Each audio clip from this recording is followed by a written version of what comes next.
The vertical cell. First night of standing. The keeper shoved Ibrahim into the shaft and slammed the iron hatch before the prisoner had finished turning.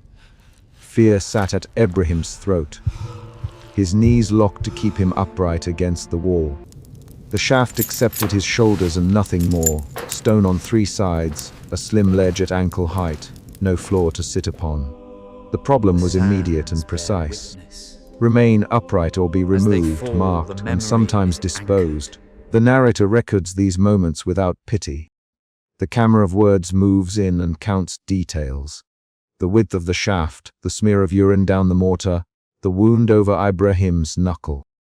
Ibrahim had arrived at the dungeon 2 days earlier, a gaunt man from a border village, accused of stealing grain and of speaking against a tax official. He was 28, thin-limbed, with a stubbled beard and hands that still remembered work. The opening minutes make the method obvious. The Empire used vertical cells so a body could neither sleep nor lean, and so the mind would fray first. Ibrahim pressed his back to cold stone and breathed through teeth that did not unclench. He kept both heels wedged against the seam where two stones met because the seam gave a fraction of purchase. His calves protested immediately. Cramps moved like small fires under skin. He himself to count, to measure time in breaths.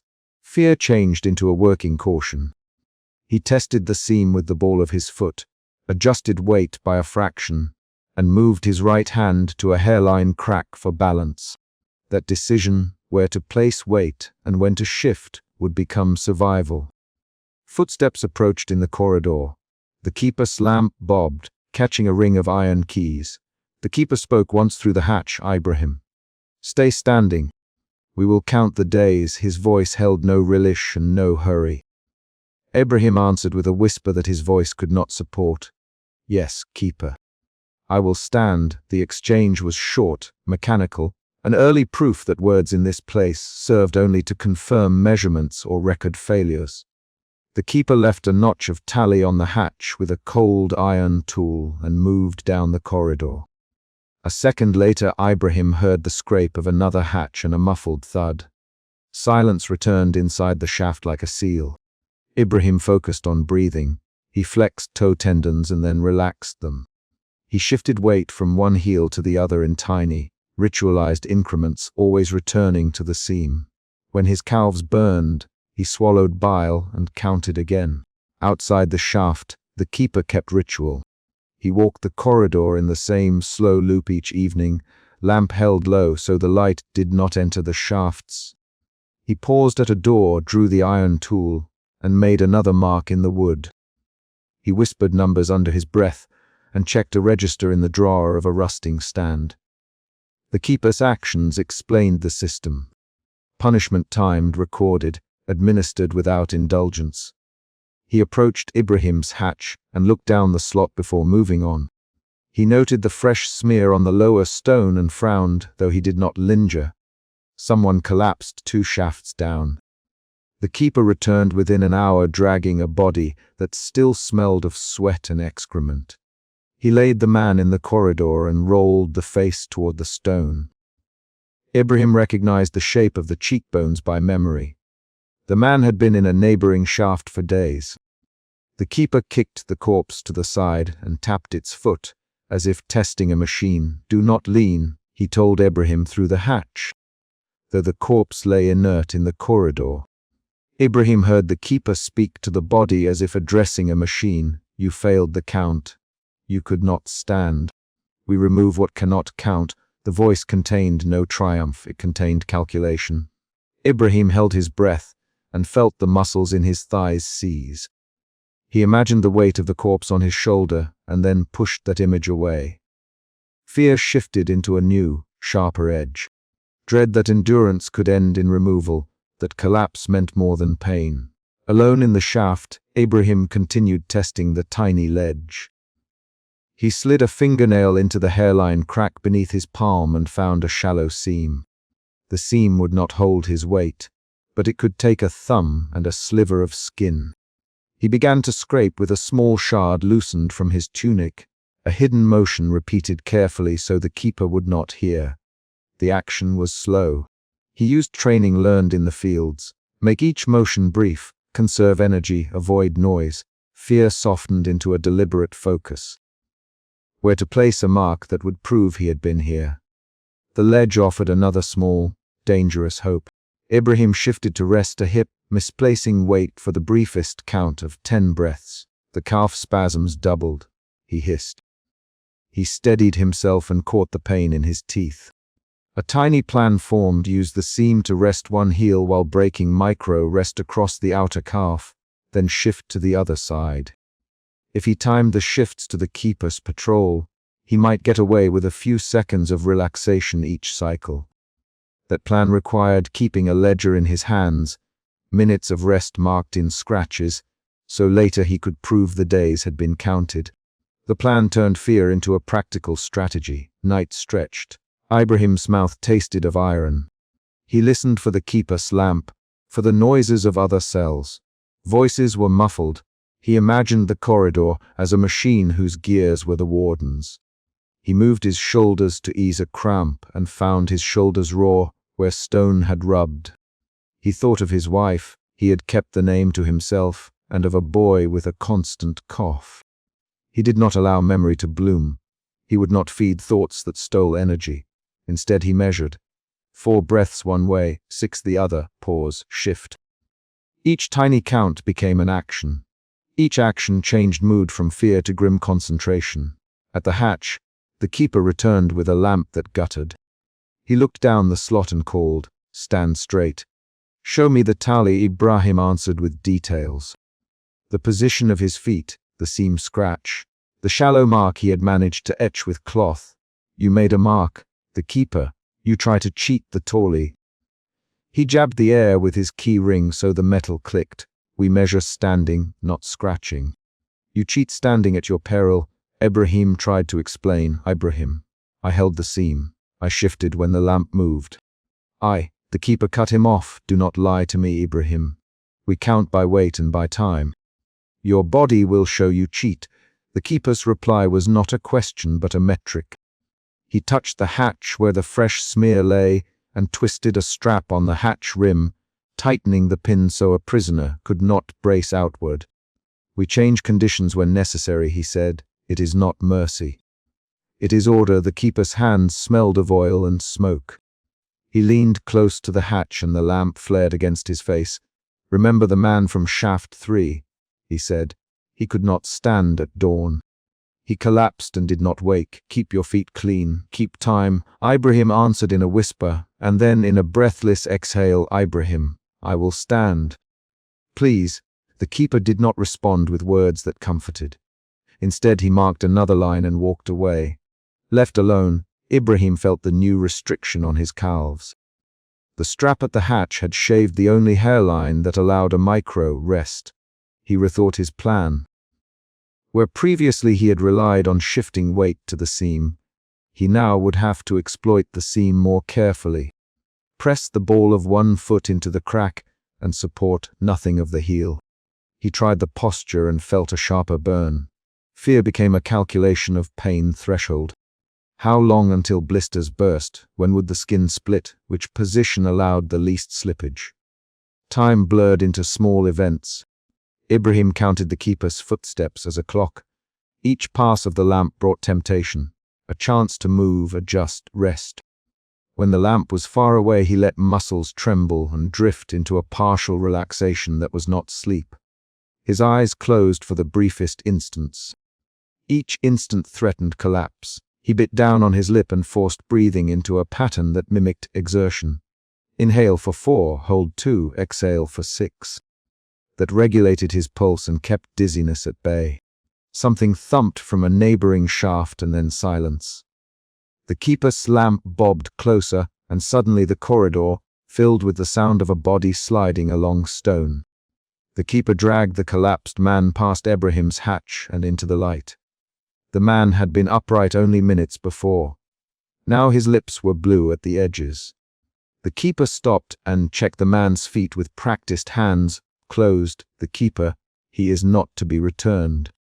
"Record him as failed." Ibrahim watched the keeper's inspection.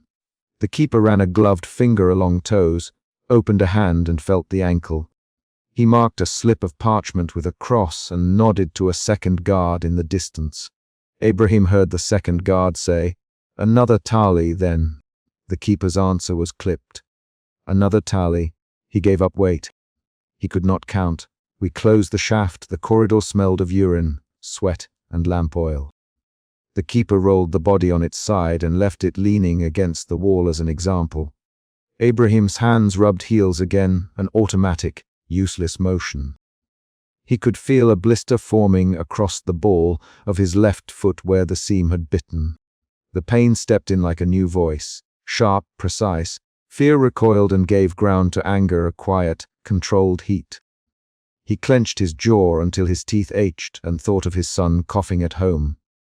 That anger turned into a small, deliberate act.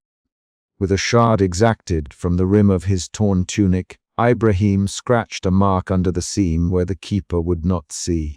The mark would be hidden from casual inspection. It would exist as proof that another human had been present and had counted days. He worked the shard with the same care as one tending a wound. The motion was a theft of time and of small energy. The keeper returned at pre-dawn to check the corridor and the hatches. He peered down the slot of Ibrahim's door and frowned at the fresh, hidden scratch. He lifted the hatch and pulled Ibrahim out by the shoulder. Outside in the weak light, the keeper turned Ibrahim's feet outward and examined the soles. "You have blistered feet," he said. "You try to cheat. Why did you make this mark?" Ibrahim's voice came out ragged. "Ibrahim, I left a mark to count the days. I could not sleep. I needed to remember." The keeper's face remained unreadable. "You made it harder on yourself. You drew attention." "Hands off the wood, Ibrahim." The keeper tightened the leather strap around Ibrahim's wrists and inspected the palms. "You think a mark will save you? We do not save men who cannot stand." A small crowd of other wardens had gathered. The keeper barked an order and two men readied a wooden board and canvas. They smelled of the yard, of rope and damp. "Take him to the inspection alcove. The keeper, we will decide whether to return him or to mark him as failed. If he is marked, we remove the line and close the shaft." Dragged into the corridor by a shoulder, Ibrahim stumbled and braced against a stone pillar. His breath came in short bursts. He tried to explain, to plead with his eyes, to show the scratch and the pattern of weight shifts imprinted in his posture. "Ibrahim," a guard muttered, "he looks worn. He stands when he can." The keeper ran his fingers along Ibrahim's blistered soles with deliberate slowness. He counted scars, colluses, the depth of the new blister. He compared Ibrahim's feet to the corpse's feet lying by the wall. "You kept count differently." The keeper finally, "You found a seam to rest. You altered conditions. That is evidence of intent. We either correct the cheat or we remove you from the system." He looked at the nearby guards and nodded. "We limit rations. We tighten the hatch straps. See whether he can last another day like that." Ibrahim's legs trembled when they returned him to the shaft. The keeper tightened the strap at the hatch as if fastening a measuring device. He closed the hatch and left the lamp against the iron for a long moment, letting the shadow flatten Ibrahim's face. Ibrahim heard the latch click and then the keeper's boots moving away down the corridor. He tested his feet instinctively. The blister had burst and warmth seeped into the seam of his sock. Pain was now a precise measurement. He took a shard of cloth and tried to wrap the blister, but the material tore and the motion cost energy. He pushed the cloth into the seam and pressed the wound until the pain receded to a dull throb. He inscribed another small scratch beneath the original mark with the corner of his tunic to register the new day. The act of marking became a private protest. It converted endurance into evidence. Fear and anger combined into a stubbornness that kept his body upright when it wanted to collapse. Dawn broke thinly through the narrow slit above. The corridor beyond carried the smell of bread and the distant shout of a market crier, both alien to the stone under Ibrahim's feet. He kept counting. He kept shifting. He listened for the keeper's lamp and for the sound of someone coming to the inspection alcove. Each external noise altered his rhythm. Each step in the corridor pushed his decision to continue. When the keeper returned at dawn, he paused and looked again at Ibrahim's hatch. He tapped the notched tally and compared it to his register. The keeper then noticed the hidden scratches beneath. He stood silent, turning the lamp so the light caught at the edges of the marks. Then he did a motion that Ibrahim did not expect. The keeper took a small piece of chalk from his pocket and traced a line that connected Ibrahim's hidden scratches with the tally on the hatch. The keeper's fingers were steady. His face went blank. You write a record. The keeper, you leave a witness. That is unusual here. He did not soften. He closed the hatch and left. The gesture changed the meaning of the scratches. Ibrahim felt a twist of hope and suspicion at once. Had the keeper meant to document a story or to record a violation? The awareness created a new pressure. Fear shifted briefly into guarded curiosity. Why had the keeper connected the marks on the inside to the tally outside? Ibrahim pressed his forehead against stone and breathed. He had been reduced to counting and to secret marks. He had also, unexpectedly, been given a form of recognition. The keeper's chalk line meant someone would later see the connection between his hidden marks and the official tally. That recognition could be proof of endurance or of attempted fraud. Ibrahim could not tell which. He prepared for another cycle. He adjusted weight to protect the blister, set his jaw, and kept Tawley in his head. Outside, the corridor moved on its own timeline. The narrator notes the small, human gestures that otherwise would be filed away. A chalked line, a sharpened shard, a wrapped blister, the way a guard's fingers had brushed a tally. These details are evidence, and they will be used.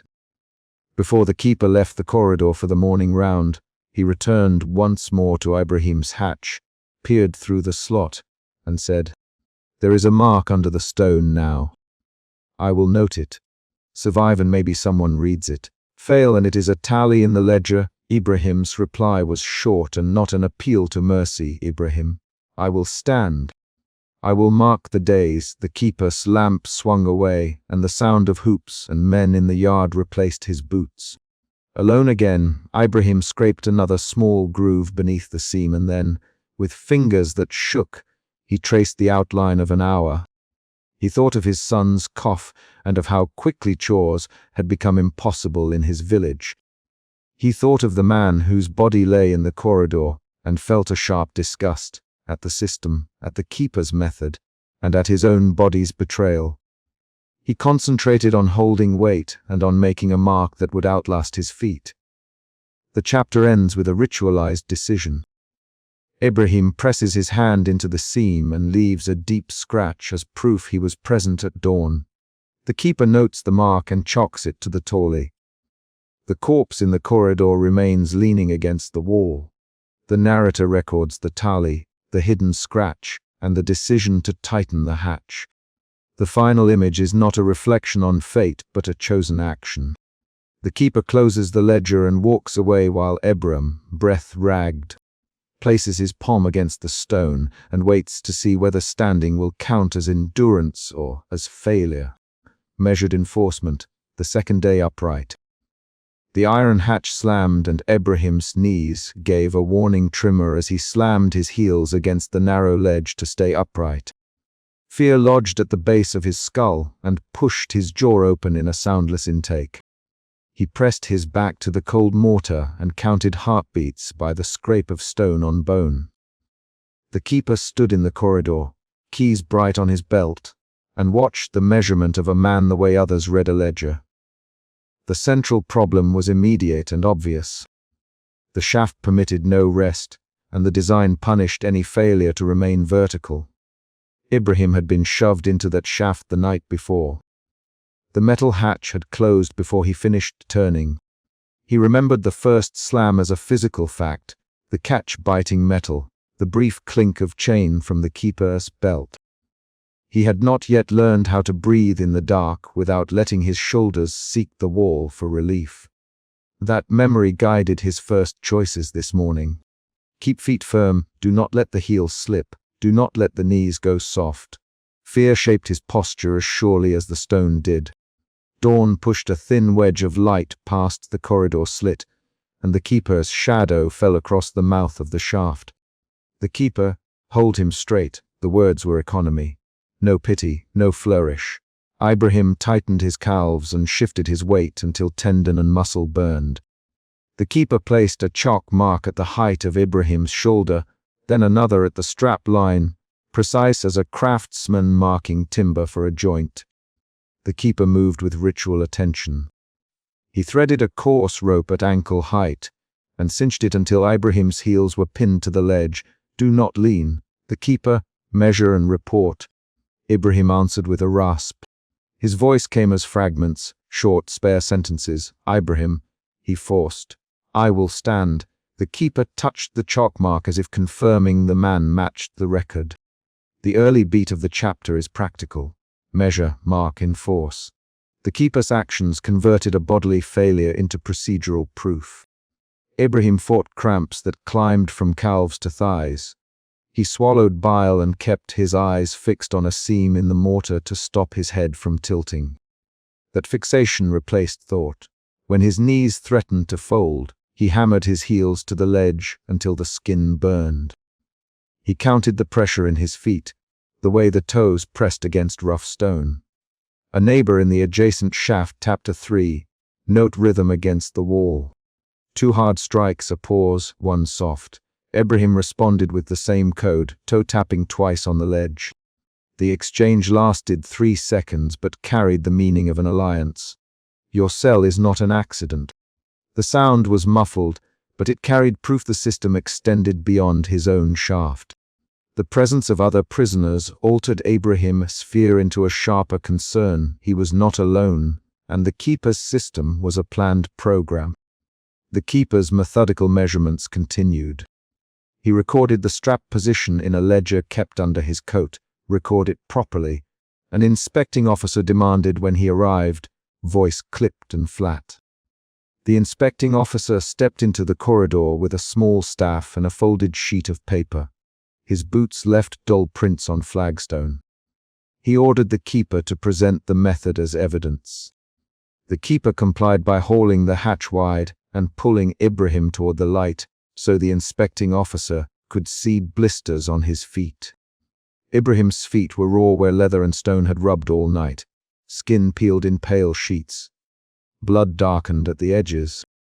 He pressed his heels so hard that blood thinned under his nails. When the keeper exposed the marked posture, the inspecting officer leaned forward and tapped the chalk lines with a gloved finger. Precise, the officer said. The word felt like a verdict. The inspecting officer's presence introduced a new pressure. Before him, the keeper did not simply enforce punishment. He displayed it. The keeper answered the officer with short sentences. This is the posture, Surda. This prevents lying, prevents sleep. 2 men trained on one system keep order. The officer, whom no one named beyond a rank in the corridor, bent to inspect the strap and then looked at Ibrahim's face. How long has he stood? The officer asked. 32 hours, the keeper replied. Ibrahim's emotions shifted again. Fear became resignation. Resignation folded into a hot, tight anger that focused his breathing. He had wanted to survive. Now he wanted to be counted. He fixed his jaw and spoke, voice like gravel. Ibrahim, he said to himself, naming himself to hold identity. He sounded hollow but deliberate. The keeper's hand tightened on the strap when Ibrahim moved his shoulders. A crisis arrived late morning. Muscles seized in both legs and Ibrahim sagged until the rope bit into skin. The strap circled his ankles and made a fresh red band. He convulsed once and his body gave an involuntary dip. The keeper lunged, grabbed under Ibrahim's arms, and hauled him upright with a practiced motion. The keeper's fingers found the chalk mark, and he tightened the ropes until the tautness forced Ibrahim's spine straight again. Ibrahim cried out, short and raw. The sound brought a fellow prisoner at the shaft above to tap twice, and then 3 beats. The keeper moved like a machine. Do not let him fall again. The keeper ordered aloud and then to Ibrahim. Breathe through it. Brace with your knees. The keeper's voice contained a measured authority that treated a man as a test subject, not a person. The inspection escalated the stakes. The officer asked the keeper how the method accounted for collapse. The keeper answered with a procedural shrug, "We haul them upright. We note the time of failure. We report anomalies." The officer demanded to see the ledger. The keeper unfolded a slim book stained with damp and candle wax and pointed to entries: 30, 2 hours. Failure at 30, 1 hours and 12 minutes. Recovered at 30, 1 hours and 18 minutes. Noted. The officer tapped the columns and drew a thin line. The keeper's procedural accounting turned a near death into a recorded variable. Ibrahim felt his breath thin and cold spots in the mouth of his lungs. He tasted metal and sweat. His voice came as short units now used to query, "Am I dead?" He did not finish the question. The keeper answered with practical control, "You are not dead. Stand. Show them you can stand." The keeper's hands were steady. His fingers smelled of iron.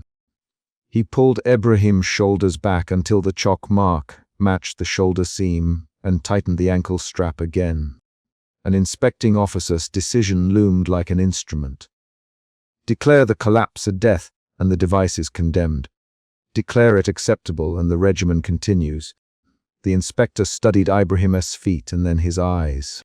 He breathes. Keep him upright. Note the failure under medical.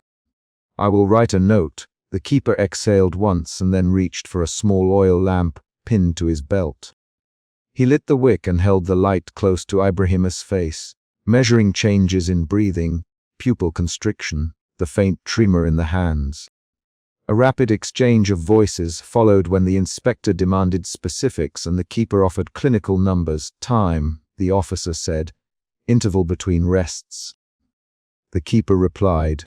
The officer tapped paper. If he collapses again, we file a fatality. Understood. Understood. The keeper, we will reduce slack by 2 centimeters. We will note swelling. The dialogue was terse, businesslike, 3 lines trading in human bodies as units. The inspector left his notation, and the keeper closed the hatch an inch, a gesture that meant the corridor's scrutiny would continue, but that the ritual might be adjusted. Ibrahim lost consciousness midday. He felt the world slip. The knob of his marrow dimmed then snapped. His body slumped from the ledge and began to swing. The fellow prisoner above reached down with a stone and slammed fists against the shaft wall to signal help. The keeper and that fellow prisoner together hauled Ibrahim upright by the shoulders and the rope. The sound of stone on stone and the ragged breath filled the shaft. When Ibrahim woke, his mouth was full of grit and the skin of his feet pulsed with fresh pain. He tried to speak and coughed. "Ibrahim," he whispered to himself and to the wall, using the name like an anchor. The keeper was at the hatch, hands lined with oil, fingers steady as he fastened the rope with an extra turn. The keeper's actions communicated a decision. Keep him alive, keep the method intact. The inspecting officer reappeared briefly, brow-lined, and asked, "Did he lose consciousness?" The keeper answered without hesitation, "Yes. We revived him." Record updated. The officer's pen moved. "This will go to the central files," he said. "If there are further collapses, we will consider changes." The keeper bowed his head for a fraction and then straightened. "Thank you, Sirda," he said. The exchange closed with the officer stepping away into the corridor and the muffled sound of his boots fading. The emotional rhythm shifted again. Fear folded into a numb acceptance, then into a small, bitter clarity. Ibrahim understood that his survival depended on optics as much as on his body. He began to calculate small choices.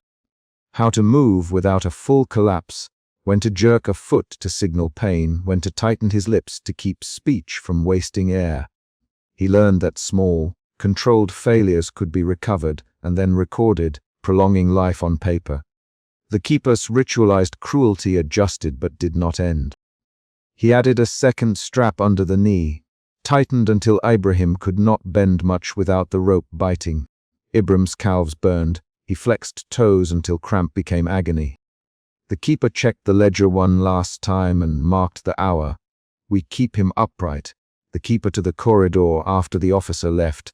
Make a note for further review. The voice had an economy of tone that left no room for protest. Ibrahim's fellow prisoner tapped the wall again and whispered, muffled through the stone you held. Good. The voice was raw. Ibrahim managed a sound that might have been a laugh or a cough. He pressed the heel of his hand against his temple to stop a dizzy spin. The interaction with the neighbor provided a small human proof that the system's cruelty was collective. Other bodies were instruments of both signal and solidarity. An unplanned twist arrived when the keeper, while tying the second strap, discovered a ragged scrap of paper hidden in Ibrahim's tunic. The keeper froze, fingers still. He drew the scrap into the corridor and unfolded it. It contained a short line scribbled in ink. Name the method to someone who will write. The keeper's jaw tightened. The inspecting officer, passing in the corridor, saw the scrap and asked about it. The keeper found it now. It was hidden. We will note contraband. The discovery reframed Ibrahim's collapse. It might be evidence that a prisoner attempted to leave a record. That small reveal shifted the keeper's posture toward Ibrahim. The man on the ledge now looked less like a test subject and more like a witness. The keeper's hands moved faster, securing ropes with an added knot. You hid something. The keeper, when he returned the scrap to Ibrahim's view, who wrote that? Ibrahim opened his mouth and then closed it. He could not shout answers through the hatch. Sound bled away. Instead he tapped twice and then an answer carried in code. The keeper watched and then said, noted. The exchange was terse, but turned a personal survival into a potential charge. Midway through the chapter, the tension peaked in a brief, violent collapse. Muscles gave entirely, and Ibrahim's body swung until the strap bit into skin, and a thud echoed under the corridor.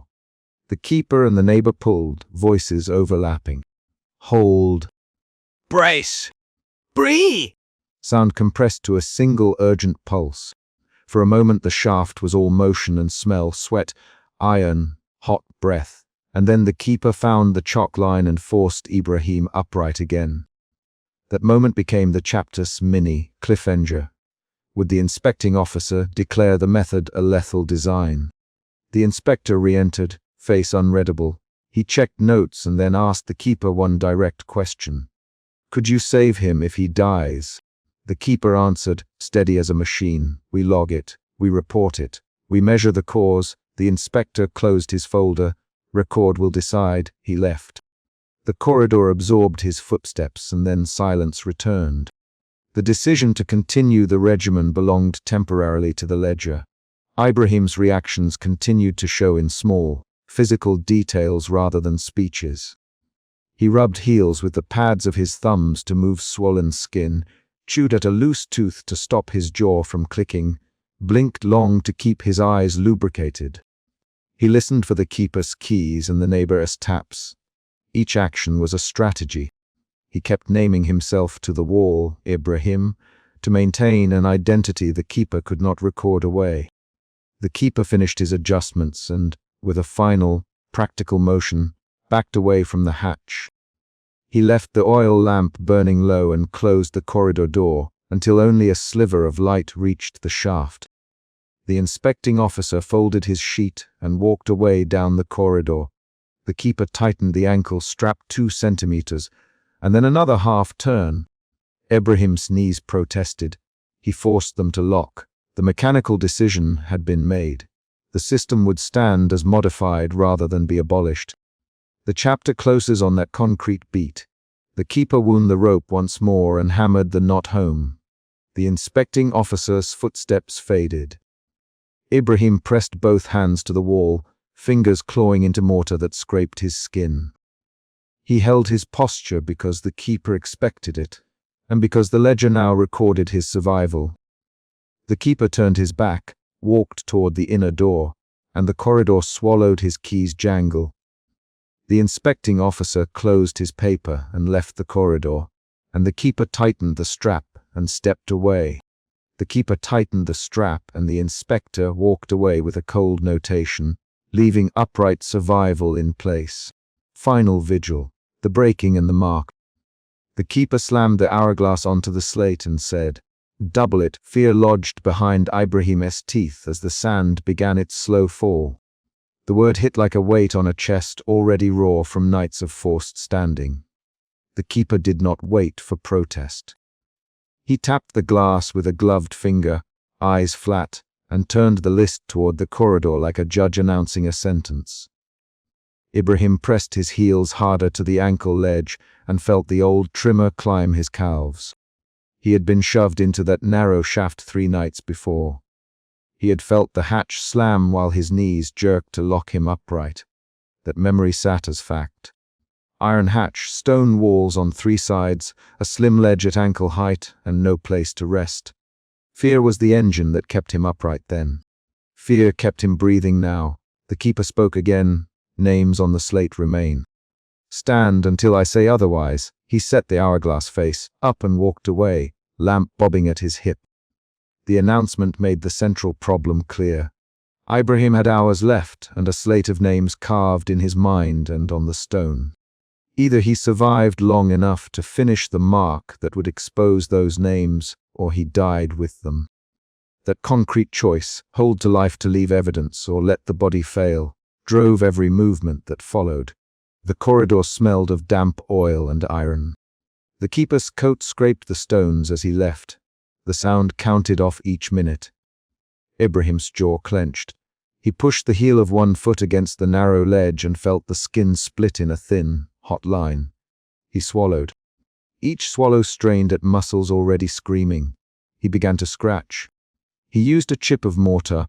He had pried loose earlier and ground letters into the soft face of the shaft. The first strokes bit into the stone with a sting that temporarily focused his attention away from the legs. He carved a single consonant, then another, then a date remembered by the shape of yesterday's bread. His hands shook. The act of marking was both a physical resistance and a claim. These were names that belonged to people outside this corridor. These marks were proof. The keeper returned at dawn, lantern guttering, hourglass in hand. He read the slate without surprise and without hurry. He had done this before, timed endurance, recorded collapse, kept compliance. He set the hourglass into the crook of his palm and watched the sand. "You know why we do this, Ibrahim?" he said. Ibrahim pressed his forehead to the stone and spit. He used the name of one man quietly. They took the ledger. He rasped, "Name." The keeper demanded, "I will not give names into your hands, Ibrahim." His voice was small but steady. "I will carve them instead." The keeper tilted his head. He reached out and wiped the sweat from Ibrahim's wrist to check the rope mark. His fingers brushed a fresh scratch on the stone beside Ibrahim's knee and froze. For a moment, real recognition entered his face. A ledger notation, the slant of a letter. A flicker of something passed over the keeper's jawline, an error in his routine, not yet a remorse. That flicker changed the tone of the room. The first emotion shift moved from fear to resolve in Ibrahim.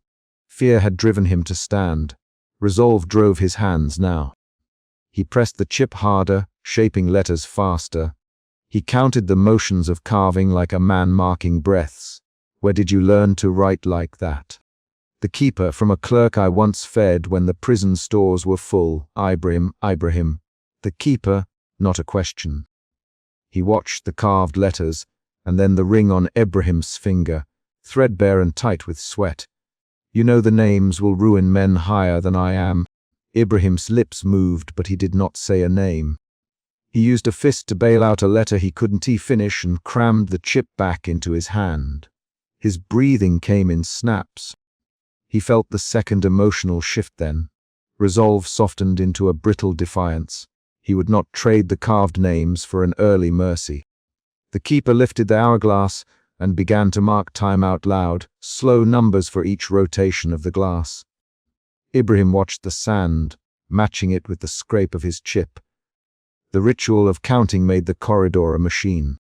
The human elements were the 2 bodies and the slate of names. Outside the hatch, footsteps echoed. A guard on his round, a distant shout, the clank of keys. Every external event tightened the scene. At one point the keeper stepped forward and shoved his lantern closer. The flame threw an unsteady circle on Ibrahim's face. "I need a proof of identity." The keeper. His voice had the mechanical patience of a man who had balanced cruelty with record, keeping for years. "Proof." Ibrahim rasped. "Do something that shows you are who you claim to be. Sing a line only you would know. Tell me a childhood neighbor's name." The keeper's demands turned the torture into a test. Ibrahim hesitated. He considered naming his father or the alley where he had sold fish as a boy. Instead he spat, "Naif." The keeper the name out loud, "Naif." Ledger writer, missing months ago, he made a mark on the slate with a thumb.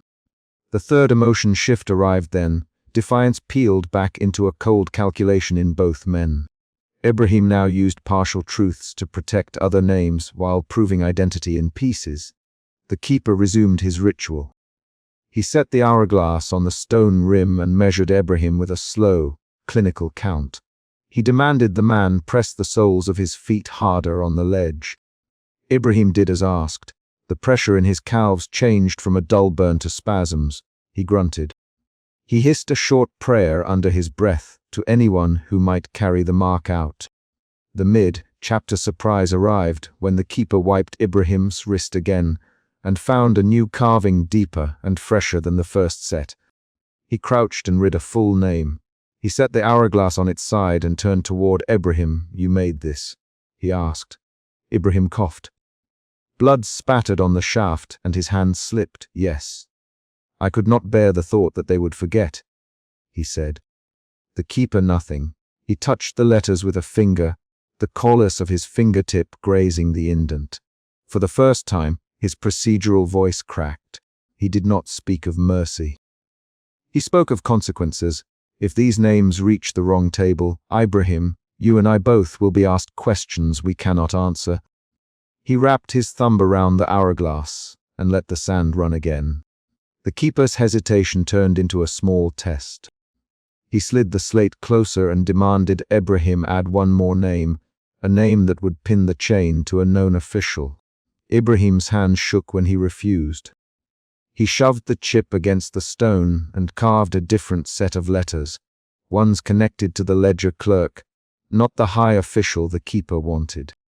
They argued then, short lines that snapped like the leather of a strap. "Ibrahim, the keeper, say the name. No, Ibrahim, you will die for this, Ibrahim." The keeper's voice remained low but sharp. "Then let my death carry a name you cannot erase," Ibrahim answered. The exchange lasted 5 quick rounds, a compact confrontation meant to force a choice. Both men spoke their names often so witnesses, if any, would track who had held which side. The confrontation was a second external event. Others outside the corridor might later point to this argument as the moment evidence was first risked. Later, the keeper pushed his lamp closer and noticed a faint ring-shaped smudge on the stone, like the edge of a coin. He touched it and found a tiny inscription matching a ledger notation. The keeper froze. He had been methodical for years. The recognition stabbed at something unpracticed. Doubt. For a breath he thought of his loyalty to orders, and then thought of nothing. He wrapped his hand around the hourglass as if it were a weight he could measure with fingers. Ibrahim's legs trembled. The pain had bypassed commentary and gone straight to collapse. He started to lose balance. Muscles let go in small sections. The left calf gave first, then the right thigh. He tightened his fists on the chip and dug letters until blood smeared the stone. The climactic beat began when his hand, cramped and desperate, carved the final name. He pulled the chisel back. The sound of stone flaking fell dull in the corridor. The moment the last letter completed, Ibrahim's knees buckled violently and his body seized. He did not fall onto a floor. The shaft held him upright in a broken angle. Blood streamed down his shin and pooled on the ledge. He cuffed and a small sound escaped that could have been a laugh or a cry. The keeper watched the collapse without immediate movement. One man he thought he had trained him to measure and log. Another man who had kept keys for years felt the pull to look away. Quick lines of dialogue followed, short and clipped. "Ibrahim, answer me." "Are you alive?" The keeper, "Yes." Ibrahim grunted. "Hold on then." The keeper's hands moved to Ibrahim's shoulders and tested the weight. He did not lift him fully, but adjusted a leather strap at his wrist. The action could be read as pity or as further control. He pulled the hourglass close and turned it for the last measured rotation. The collapse was the climax of the chapter. It was the moment where endurance, evidence, and choice collided. The keeper's climax duty in the outline required this. The scene satisfied it. Ibrahim had used his final reserves to carve the name. The keeper had to decide whether to preserve the mark or erase it to protect his hierarchies. A tense silence followed. The hourglass poured its last grains. The keeper studied the carved letters and placed his fingers in the fresh grooves. He closed his eyes for the length of 3 counts and then pocketed the hourglass. He did not speak. He stood up with a slow deliberation and propped the slate of names against the shaft wall so it would not be scuffed by passing feet. The choice was not mercy in plain language. It was a procedural decision that preserved evidence rather than destroying it. The keeper's face tightened and then emptied. He slid his ring of iron keys back onto his belt and nodded once at the propped slate. He turned away and walked toward the corridor. Before he left the mouth of the shaft, the keeper hesitated and looked back. He set his lamp down for a moment, picked up a small oilcloth from his pocket, and draped it across Ibrahim's shoulders. The single small act was tangible. It did not erase what had been done, but it changed the record about the man who had performed it.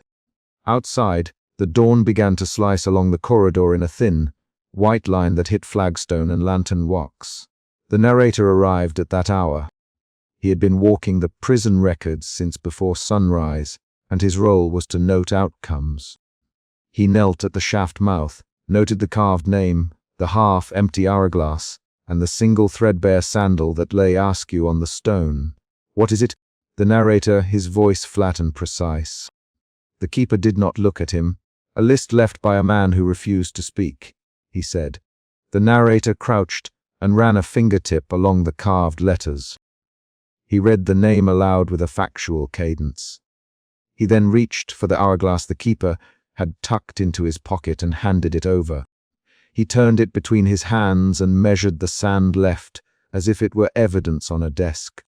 The narrator's presence changed the dynamic again. He recorded the name and the hourglass in his ledger. He wrote in ink, and then with a wax seal. By the time he rose, the carved name had a formal trace in the prison's record. That act connected Ibrahim's private resistance to a public document. Ibrahim lay rigid but breathing. He had done what he came to do. His chest rose in short, rough breaths. He tried to speak and only managed a dry whisper. "Tell them," he said. "Tell them the ledger was taken." He coughed and his body convulsed. The narrator bent and put his ear close to Ibrahim's mouth. "I will put it in the ledger," he said. He did not promise rescue. He promised a record. The promise was narrow. It was concrete. It was the only thing that could carry the carved name beyond those stones. The keeper rolled his shoulders and made 2 quick motions. He pushed the hourglass into the narrator's hands and set the slate upright so that it would not be knocked by shoes. He then took the oil lamp and walked away without looking back. His departure was a decision filed in the pattern of his work. He had left the mark and chosen a path that both preserved the evidence and preserved his distance.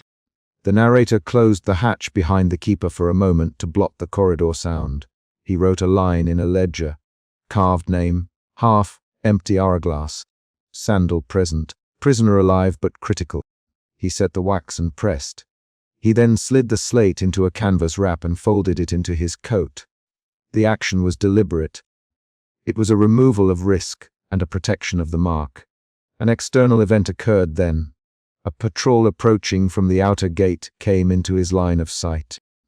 The narrator spoke with the patrol in clipped sentences and then walked away toward the archive room with the slate folded under his coat. No new major characters were introduced into central roles. The narrator's act would carry the evidence forward. It was the way this incident escaped the corridor. Back at the shaft, Ibrahim's breathing slowed. Pain held him like a strap. He closed his eyes and felt the last of his strength ebb. He had not named everyone the keeper wanted, but he had left a record that would pin accountability to stone and ink. That was a conclusion he had chosen. The keeper's arc resolved in small, concrete acts. He had been remorseless and methodical, and he had chosen to place the slate where it could be found. He had placed the hourglass into the narrator's custody and left the man alive as an uncertain witness. His decision altered his procedural record. Whether that would change his standing above remained to be seen, but he had made a choice that broke pure procedure. The narrator carried the slate through the archive door and set it beneath a pressed ledger under a lamp. He wrote out a formal account with times, names, and the phrase "preserved evidence." He stamped his entry and attached a small note. C. Shaft 3 vertical cell. Evidence. Carved name half, hourglass. The page closed on the event. Ibrahim's fate then became a matter of hours. Men from the infirmary later arrived. They gave him water, unwrapped the rope marks, and set a poultice to his feet. He did not rise immediately. He lay for days, watched and tended by wardens who wrote his condition into records. The carved name went with the narrator into the ledger and to the hands of someone at a higher level who had been looking for proof. A twist arrived later in the sequence. When the ledger reached those higher tables, the name carved by Ibrahim matched a ledger entry that revealed embezzlement and complicity at a rank the keeper had feared. The keeper's small choice to leave the mark became the hinge by which a larger chain of accountability began. That change altered how the keeper was seen by his superiors. Not just as an obedient enforcer, but as a man who, by leaving the slate, had allowed exposure. The final days of the chapter followed consequence and small acts, not declarations. Investigators came to the prison and read the narrator's notes. They verified the carved letters and matched them to the ledger. Ibrahim's name moved from the shadow of a shaft into a formal line of inquiry. The keeper was questioned not as a villain alone, but as a witness who had chosen to preserve a record. He had to explain why he had not destroyed the slate. He answered plainly. He had recorded the event rather than erase it. The answer left room for leniency and room for suspicion. Ibrahim recovered slowly. He could not walk without a staff because his calf muscles had atrophied. He kept the threadbare ring on his finger as a small ritual. He would not speak all the names out loud. That had been his choice. He had chosen to use his body as the carrier of proof. That decision saved some names and left others hidden in stone. The chapter closed on concrete actions. The narrator sealed the ledger and placed the folded slate into a chest bound for the capital. The keeper cleaned his keys and slid them into a drawer labeled "Record." He wrote a notation in his own hand and left a small oilcloth for Ibrahim when he remained in the infirmary. Ibrahim spat twice and slept. At dawn, the narrator walked past the vertical shaft and stopped. He looked at the half-empty hourglass sitting in a box of evidence, and then at the slate tucked beneath it. He lifted both, set the hourglass in his palm, and ran his thumb over the carved letters once more. He slid the slate into his coat, closed the archive door, and began the long walk out of the prison with the record safe, and the knowledge that a name had survived the vault of stone. The keeper watched him go from a distance, the iron keys heavy on his belt. Ibrahim slept with a bandage on his calf and a carved name in his memory. The end of the chapter is not a tidy justice, it is concrete. A carved name, a half-empty hourglass placed into custody, a slate wrapped and carried into official records, and a man who survived a vigil but bears its scars. Those are the facts that will outlast the corridor. They close the immediate conflict here. Evidence exists, the keeper made a decisive choice, and Ibrahim's record moved from private pain to public ledger. The narrator locked the archive behind him and set the slate into the chest bound for higher hands, the sound of the latch definitive as a final note.